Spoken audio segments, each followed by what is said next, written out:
อันนี้13นี้this one is เหมาะสม because the measurement from the ทั่วไปเลย down there is ทั่วไปเลย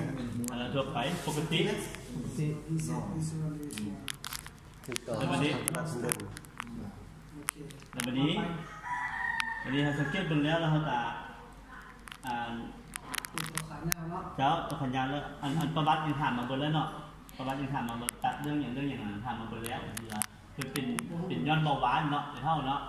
ถ้าเป็นย้อนเบาหวาน history he already เป็น asked บ้างเบาหวาน the นะ cost เบา from หวาน this เซ็ตเกี่ยว ซึมเสือ ซึมซื่อขึ้น ปวดบ้านแผลบดีเลยตัดเนาะ อ่อน3คืนไปให้เลย เราได้ปวดหลายแล้วบดีเราได้ตัดเนาะเราจะนั้นตัดมาได้2 ปีแล้ววันนี้ครับเรา2 ปีไปแล้วเนาะเรามาใส่ขา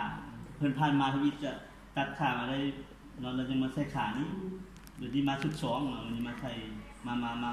ากดพื้นย้อนว่าไม่เท่าว่ามันมึนเนาะมันมึนต่อขามึนอยู่นี่ล่ะมันมึนบ่รู้สึกว่าไปสู่มันมึนอยากไปนี่มันมึนเฮาถามคนเจ็บว่า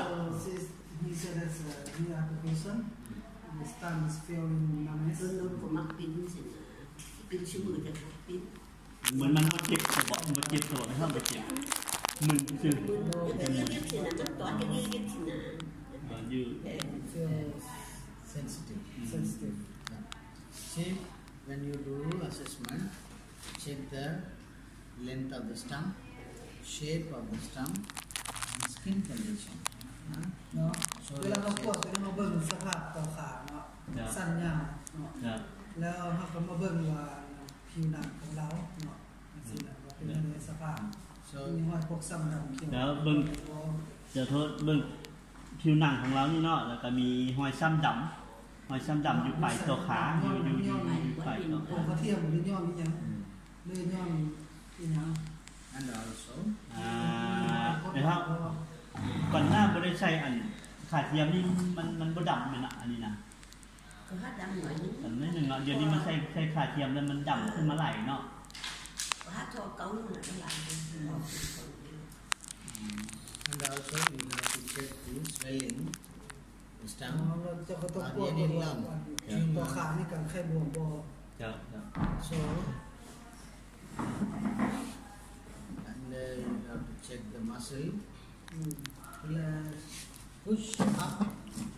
เหยียดขาออกไปเท่าเหยียดขาออกpull down พับลงครับ you have to check the muscle แสดงว่าเราต้องปวด check the scar ปวดการเคลื่อนไหวของข้อและความแห้ง this is most important the scar is mobile ต้องเบิ่งห้อยแป้ว if it is mobile this one is mobile scar เขาเบิ่งว่าแป้วตรงนั้นมัน the bone เคลื่อนไหวได้บ่เรามันสามารถหนึ่งติดได้บ่หรือมันติดอยู่กับกระดูกนั่นคือเป้าหมายการปวด during the operation doctors left some nerve here it is like this open nerve that's why madam has ปัญหาของเราที่มีอาการมึนกระตุกเป็นนั่นเนาะย้อนเมื่อเวลาเพิ่นตัดเนาะโตเส้นพาราเนียนเนาะเขาจะบ่ดึกเนาะเขาป้ามันอยู่ใกล้ๆบริเวณฉะนั้นเวลาเพิ่นสูบนั่นเพิ่นญาติsee so you find out that one you just drag like this she feels some place when it comes she feels normal some place numbness like this then you tap like this and she will สถานการณ์ปวดคือเฮาลูบลงไปเป็นจุดไปมันถึงจุดได้เราจะตื่นขึ้นมา electric now รู้สึกบอกมาเท่ารู้สึกว่าเป็นเงียบsee this place so you สนามหูได้บริเวณนั้น so when this map you just จะหมายไว้ว่าจุดนี้มี sensitive เนาะจุดบนนั้นมันมี sensitivity here or here you mark การมึนเนาะการ then หมายอยู่วันนี้เลยเนาะ รู้สึกเป็นเนี่ย after you mark that one physio treatment they and you call the family explain them what I am to do หลังจากที่เราหูแล้วว่าจุดนั้นเรามี sensitive เจ้าก็เอิ้นครอบครัวเนาะแล้ว Just จะอธิบาย before they wash, แบบนั้น they put some hot water and cold water. Hot water means it's not 100% hot. สถานการณ์บำบัดตัวนี้คือให้ใส่ความอุ่นเนาะบ่แม่นเอาน้ำร้อนมาลวกเนาะให้ลองอุ่นเนาะหรือว่าเย็นจังซี่ Then after wipe everything out, then do mild หลังจากนั้น massage. เนาะหลังจากเราใส่ความอุ่นเข้าไปเนาะกับโมบิลาย Push เฮ็ด everything ให้ up. มีการเคลื่อนมาซาเนาะนวดเบาๆเนาะให้มีการเคลื่อน Give some exercise, แล้ว strengthen ก็ฝึก exercise. ให้เพิ่นพักเพิ่นเหยียดเนาะ After that, go to the sensitive area. หลังจากนั้นไปหาจุดที่มันกระตุ้น See, ประ in สา the ท sensitive area, first you do pressure stimulation. This one is a stimulation. Give high pressure. สำหรับ They feel จุดที่เรารู้สึกมึนเป็นยากๆจะยุบเป็นนั้นคือเป็น bone movement. มึนบ่เข้ามึนบ่ มึน อ๋อให้บ่ยุบ บ่ ยุบ มึ ให้ น มัน มึนบ่ No. ตัวนี้รู้จักหน่อยหนึงเดี๋ยว When นี้ you give high เ pressure, วลาเพิ่นเน้นเข้าไปนี่รู้สึกเลยมึนน้อยหนึงลดลงหรือว่าเพิ่มขึ้น when you give high pressure, they feel low numbness. อัน When you give low pressure, น่ะเวลาเฮาจับแน่ๆจังซี่นี่บ่รู้สึกหลายนะอาการมึนกันบ่ายพอสมัยนึงรู้สึกยากๆ now they feel short. ใช่ แบบไหนไม่เท่ารู้สึก รายละเอียด จับจริง จับค่อยครับจับแห้งต่ำละข้อก็ได้รู้สึกมึนกว่ากันเป็นยากๆSo is it that if touch too much do you feel but if slightly no So that means she has very deep. แสดงว่าความรู้สึกเราคือเลิก So that is for that what you have to do, deep massage. สมัยเราไปนวด Hold the part deeply and deep เน้ massage. นเข้าไป And teach the same thing to the family. They have to do it morning and evening every day. So what is the thing is, you get accommodate. The nerve get accommodate. เดิน 10 days time, the nerve used to learn the วัน stimulation. นี้นะเนาะหลังจากมีการดึงตีนอกวันนี้ก็เฮ็ดให้ประสาทของเขามีการลื่นเนาะสำหรับในการตีฉะนั้นเวลาเพิ่นถือมันก็ลื่นเลยมันก็บ่เป็นบ่รู้สึกแบบ So when you touch now like this, you feel. But after 10 days, when you touch like this, no, เชื่อ because เราแตะทางนี้บางคนมันตึ๊บจังซี่นะแต่หลังจากเจ้าเฮ็ด10มื้อเฮ็ดคือเก่าเป็นธรรมดาของมันลื่น but after 10 days, when you do regularly in the family, here, everywhere, then the nerve learn the stimulation. She ถ้า will ว่า be เรา okay. เฮ็ดทุกมื้อเนาะมันสิ้นเคยกับตัวนั้นประสาทตัวนั้นก็สิ้นเคยกับการที่เฮาแตะเฮาบาดมันลื่นมันดูมันลื่นมันลื่น Like this, deep pressure massage. ประสาทนวดลึกๆเข้าไป Deep pressure massage. Deep pressure massage. Deep pressure massage. And push it up. Push it up. Then put some Vaseline. Put some บัส Vaseline. ลิน Here. น้ำมัน Huh? Then move the scar up and down. Move the scar up and down. Move the scar. ขึ้นลงนวดตัวนั้น And สำคัญ see, บนหัว the แก้ว scar ติดกระดูก should not get attached. So this is another form of training. See here. This is the รับ place. บ่ายเน้น So you have to give deep massage here. This is the place. She feel numb. รู้สึกบ่ไม่เท่ารู้สึกบ่ รู้สึกมึนบ่ เป็นบทเรียนตัว So this after แนะ 10 นำ days, จะมีการเจริญ ไว้แนะนำเนาะอันนี้เขาว่าแนะนำซึ่ง ได้ แนะนำอนามัยปวดขา after this, ผมมีเวียกอย่างนวดขา they have to put the bandage and keep it straight in the house. ผมรู้สึกเนาะว่า โอ้ เฮ็ดเองลูก อันเวลากลับบ้านเวลากลับ After บ้าน this massage, then they have to put bandage เออ and keep rest. นะ หลังจากนวด อันนี้เขาเน้นเหมือนคนเจ็บไหม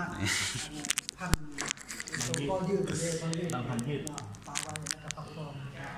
มันจะเป็นให้เลือดลม You know, next week, after 10 days, you have to make the bandage on the leg and put one small pillow, chair, weight bearing. You have to train end bearing. ต้องฝึกให้เรา Like this. คอนแทคคือมีการจูกัน So this fully the sensitivity reduce. So she will be okay, then put weight and walk. Okay. So this is why we have this detailed assessment. And later we will think about this full muscle chart assessment. But this part is very important for amputee people. So whoever comes as a joint team, we have to assess. If the skin condition have some psoriasis, what you will do? สำหรับปัญหาเจ้าเห็นผิวหนังของเรามีการเป็นปกติหลายหรือว่าอาจจะมีปัญหาเกี่ยวกับการใส่ประเทศในเจ้าเสีย If there is a wound, skin condition bad, you refer back to the hospital, get medicine.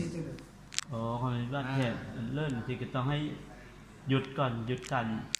ใส่เครื่องคำสูก่อนใส่ขาเทียมก่อนตรงนี้ผัวหยุดผัวบาดแผลก่อนผัวบาดแผลให้ดี Yeah. See, if people having the same problem, you have to do the tapping. Actually, some people will have sensitivity while press. Some people will have sensitivity like tap. การที่คนมันรู้สึกมันต่างกันบางคนสู้น้อยเดียวรีบตรงบางคนก็ได้เล่นเข้าไปเรื่อยๆ So you start the treatment with the stroking and tapping, tapping like this. Then next, mild pressure and deep massage. So these are all the different techniques used to reduce the sensitivity. หลังจากนั้นแล้วถ้าเฮ็ดได้ตามหลักการที่บอกมาอาการซึมที่มันมีอยู่นะมันจะค่อยลดลง Okay. อาการมึนเพิ่นน่ะผู้มือนี่ยำค่อยมึนดี So this is they have to do. Then hot water, cold water, massage ใส่น้ำอุ่น and this stimulation. เย็น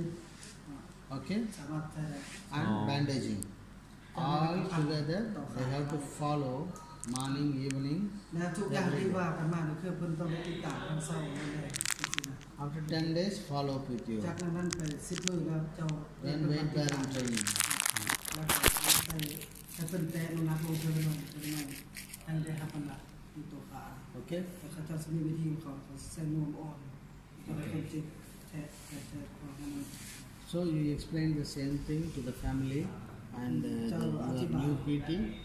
so they can follow. ให้ครอบครัวเป็นผู้นำวิธีการ เจ้า And later, as a team, สิถามเดี๋ยวนี้ตื่นแล้ว ไปเสียงขอถาม ถามอนากรณีเพิ่นเป็นเดี๋ยวนี้เนาะปัจจุบันนี้เนาะมึนเนาะมึนละเอาเป็นว่าให้เฮ็ดคืออันสุริบาลีช่วงนี้บ่ให้ใส่ขาเทียมเทื่อแม่นบ่ ใส่ได้ที่ หรือว่าให้ใส่ได้คือกันช่วงฟินปวดช่วงนวดช่วงอันนี้ ดู the person เดี๋ยวนี้นะคือตัวอย่างแบบนี้นะ มีการแนะนำซื่อๆเนาะ for white during treatment no. See, morning, evening, before and after a bath, something like that. They have to take separate session, like 1 hour for treatment. After that, she can put the processes and go จะ around. เป็นปิดปวดมือเป็นจะปิดปวดตอนเช้าตอนแรกนะอาจจะเป็นชั่วโมงนึงหรือว่า30 นาทีจากนั้นไปแล้วก็ใส่มันก็ได้เป็น เฮ็ดคือว่านี่เนาะ So she will feel better and better. So these are all the procedure they have to follow. So you call the family, make them sit around. The physios can explain. And ให้คนเจ็บมาแล้ว นี่สิสาธิตวิธีย้อน เรา กลับ มานั้นเราให้ ลอง เฮ็ดคืนเนาะเฮ็ดให้เพิ่นเบิ่งเราถึกบ่ เทคนิคเด้เทคนิค กรณีอ่านเพิ่นหมุนเนาะมันจะเขาจะกวดก่อนเนาะกวดคือเพิ่นว่าก็ลงมาเจ็บใส่บ่ลูกลงมานี่เนาะรู้สึกบ่แถวนี้รู้สึกบ่รู้สึกแถวนี้รู้สึกบ่บ่ฮู้ ฮู้บ่ ปิดกันนี่ เทคนิคมัสซาจ ที่เจ้าถามฮู้สึกบ่ฮู้สึกมึนบ่ รู้สึกมึนบ่หรือว่ารู้สึก บ่บาด รู้สึกบ่ายนี่นะไม่เท่ารู้สึกมึนว่ะจับที่รู้สึกมึนว่ะ จุดบนว่ามึน ก็บ่ มี มื เซ อน ซิ จับ ทีฟ นะ นะ มัน จับนี่ฮู้อยู่เนาะไม่เท่าจับนี่ฮู้ อยู่จับน่ะ โอ้แต่ว่ามามึนอยู่ไส มามึนอยู่บัด โอ้ นี้ แสดงว่ามึนอยู่พี่อยู่นี่รู้สึกอยู่แต่ว่าบ่มึนมามึนอยู่ปลายพี่เจ้าข้างนี้เด้ เพิ่นนี่ก็คือกัน คือกันเนาะมีแต่อยู่แถวนี้เนาะโอ้เพราะว่าเป็นมาดนแล้วว่าไม่เท่าแบบนี้ ก็หาจังเต้นมาก็เป็นแนว เต้ นี้ นตัดมา เออแต่ว่านั้นฉะนั้นมันเป็นแบบนี้เนาะ ขายฝุ่นจินมันน่ะอยู่ฮักชนะ เจ้าถือว่าเฮ็ดเบาเนาะรู้สึกเนาะโทษเอาซำนี้ฮู้บ่ วันนี้แหละ ฮู้บ่ฮู้หลายบ่แบบเนี้ย ผู้มึนน่ะ ฮู้หลายบ่นี่เฮ็ดเบาๆสิฮู้น้อยๆแม่น่ะ น้อยๆ แสดงว่าเพิ่นฮู้น้อยเฮ็ดแฮงๆนี่ฮู้หลายเนาะความรู้สึกเพิ่นจะตื่นต้องได้เฮ็ดเลิกนะเฮ็ดแฮงฉะนั้นแล้วอันคืออันโซเลตมาบ่เนาะถ้าบิดกะอันน่ะmassage softer first Yeah. then harsh ถ้าบิดกะนวดเบาๆเนาะต่อไปแล้วก็เฮ็ดอันน่ะแฮง and เฮ็ด you เอา know แฮ the งขึ้น different types of sensation. You have to give first stroking,